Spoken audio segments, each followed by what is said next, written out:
This question is about specific heat capacity and about conversion of gravitational potential energy into heat.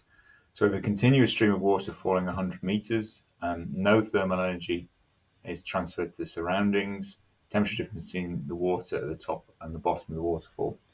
So if the water is falling 100 meters, we've got that as a change in height is 100 meters. So we can work out what the speed of the water would be, and from that we can work out the kinetic energy. Another way of doing it is to look at what the change in GPE is, and that will also give us the energy that's converted at the bottom. I think that's probably the way to do it. So GPE is, or the change in GPE is mg delta H. The mass of the water we don't have, but we can work that out in a second.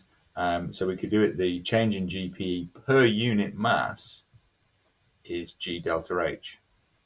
So we end up with 9.81 times 100.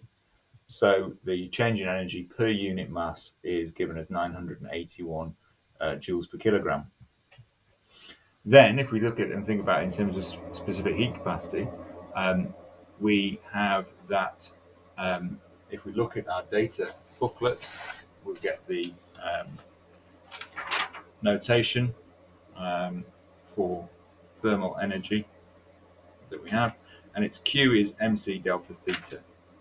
And you'll see it as sometimes as Q equals MC delta T.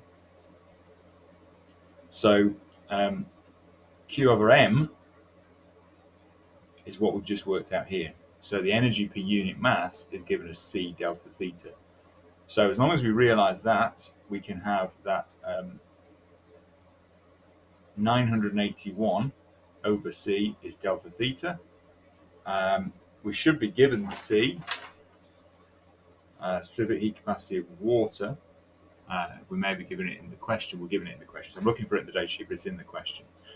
So it's 981 divided by 4,200. It's delta theta, and that's 0.23